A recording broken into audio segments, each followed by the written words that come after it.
amigos, estamos terminando mais uma semana de trabalho no Congresso Nacional. Essa semana foi muito intensa. Na terça e na quarta-feira, as sessões se prolongaram até tarde da noite. E várias matérias foram votadas. Várias matérias importantes, mas talvez a mais importante delas seja aquilo que se convencionou chamar de reforma eleitoral, mas que muitos dizem que é um remendo eleitoral.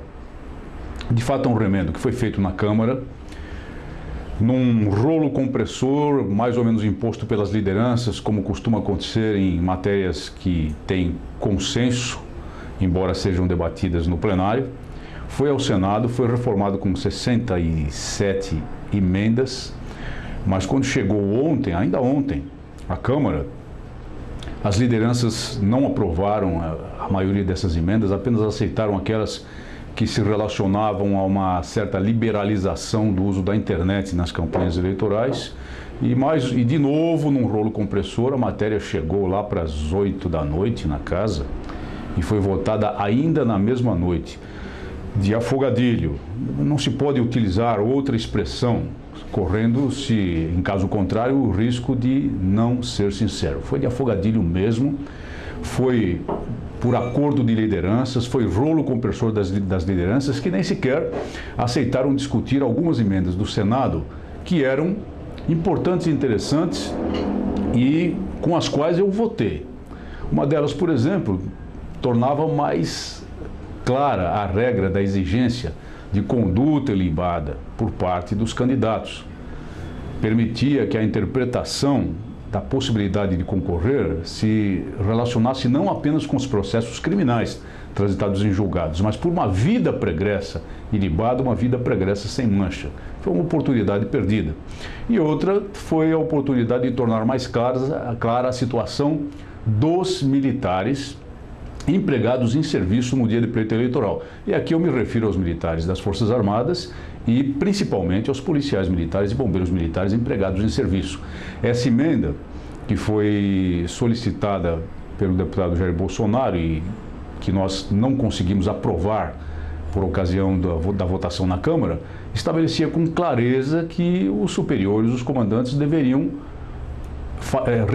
deveriam efetuar as escalas de serviço dando ao policial militar, dando ao militar das Forças Armadas, quando empregados nessa situação, e mesmo aos policiais de modo geral, o direito de votar, escalas que permitam a essas pessoas exercerem o seu sagrado direito de votar. Foi perdida essa oportunidade também, tentou-se ainda o destaque foi rejeitado em bloco, e enfim, foi aprovado praticamente o projeto da Câmara com algumas alterações do Senado num molde de rolo compressor. Eu espero que possa servir essa lei para melhorar, pelo menos, um aspecto, não judicializar muito o processo eleitoral, não dar muita margem para que a Justiça Eleitoral regule as eleições por via de normas e resoluções e não pela lei.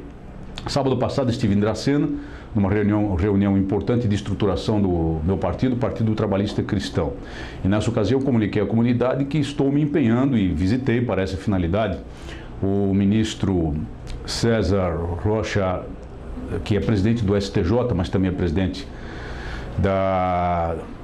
do Conselho da Justiça Federal, para defender uma vara federal, uma das recém-criadas 230 varas de Justiça Federal para Limeira. Informo também a população de Dracena que fiz a mesma coisa em relação a Dracena, porque acredito que ambos os municípios necessitam realmente de uma vara federal e tem movimento judiciário que justifique a instalação de uma dessas varas. Vai ser uma boa luta e creio que chegaremos a bom sucesso.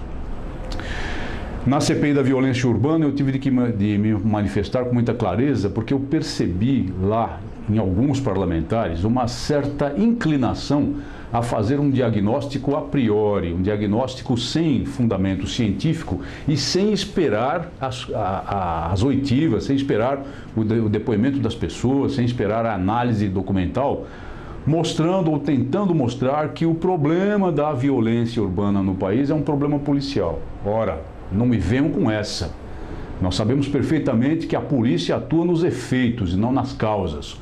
O problema da violência urbana está na raiz da criminogênese, nas causas. E, essencialmente, ele está no fato de que a juventude pobre da periferia está sendo cooptada em massa pelo crime organizado, especificamente pelo tráfico de entorpecentes. Essa moçada é recrutada pelo canto de sereia do dinheiro fácil. Por exemplo, um jovem bandido que chega a gerente de boca quando consegue chegar, não morre antes, né, aos 18, 19 anos, vai ganhar $2.000 por mês nessa atividade criminosa. Será que o emprego formal consegue competir com isso? É evidente que não. Só o resgate de valores que foram destruídos deliberadamente pelo atual poder em nosso país é que vai estancar essa hemorragia. E para isso há necessidade de que todos os esforços da sociedade sejam evidentemente utilizados para resolver a causa. E quanto aos efeitos, naquilo que toca à força policial, a discussão do modelo está em aberto, houve a primeira Conferência Nacional de Segurança Pública, mas não me venham a tirar a pecha de que a violência é culpa da polícia. A verdade é que muitas vezes não há estrutura e não há recursos financeiros e também não há dignidade salarial para que os policiais possam bem cumprir a sua missão, que aliás cumprem em geral quase todos que são honestos, probos, dedicados, com grave risco de vida em todas as partes do país. Eu, claro que tive que criticar também certas teorias que falam que na cadeia só tem ladrão de galinha no Brasil. Uma balela isso. Será que aí em São Paulo nós enfiamos na cadeia esses 140 mil presos e são ladrões de galinha? Claro que não, só há criminosos perigosos cumprindo pena, porque a lei do Brasil já é frouxa demais. E se depender de mim, essa é uma das minhas lutas, não será afrouxada. A força pública precisa de leis fortes para poder cumprir com sua missão. Tive a honra de participar na Comissão de Segurança Pública e Combate ao Crime Organizado da aprovação de várias matérias importantes, uma delas relacionada até com a facilitação de obtenção de carteira de habilitação pelos policiais militares, que logo mais comunicaremos mais pormenorizadamente, e outra que aprovou o porte de arma aos guarda-parque, apesar da oposição dos desarmamentistas. A verdade é que as pessoas que exercem uma profissão de risco, uma profissão uniformizada principalmente, que tem relação com alguma função do Estado, precisam de armas para a sua própria defesa. Não é possível imaginar, por exemplo, que um agente penitenciário, como tem acontecido, tenha que exercer uma função como exerce, ligada ao crime, sofrendo as ameaças do crime. Lembrem-se que naquele levante do crime organizado não foram caçados apenas policiais militares, foram também atingidos agentes penitenciários. E essa pessoa não tenha direito ao porte de arma para a sua própria defesa, no deslocamento do trabalho, da penitenciária onde trabalha para casa. Esse é o caso dos guarda-parques também, que de certa forma preservam ordem, de certa forma preservam o meio ambiente, tem de impor a lei ambiental, às vezes contra pessoas agressivas, pessoas violentas e pessoas armadas. O Estatuto do Desarmamento não pode ser interpretado de forma tão exacerbada, e o referendo de 2005 tem uma mensagem clara da população a esse respeito. Também foi aprovada uma PEC que cria a guarda portuária na comissão. É claro que a matéria irá a plenário. Era evidentemente controvertida a matéria porque os guardas portuários queriam se tornar uma nova polícia. Eu não iria aprovar a criação de uma nova polícia, mas tive de apoiar o relatório substitutivo do deputado Arnaldo Faria de Sá, porque se não fosse criado em termos de guarda portuária, seria criado em termos de polícia. O debate depois vai para o plenário. Apresentei emendas importantes de saúde para vários municípios, incluindo Pirassununga, do meu coração, Jundiaí, do meu coração, e outras cidades.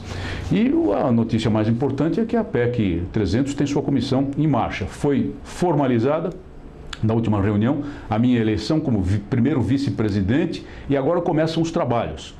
Que trabalhos começam? Primeiro, audiências públicas, mas essas audiências públicas irão também aos estados.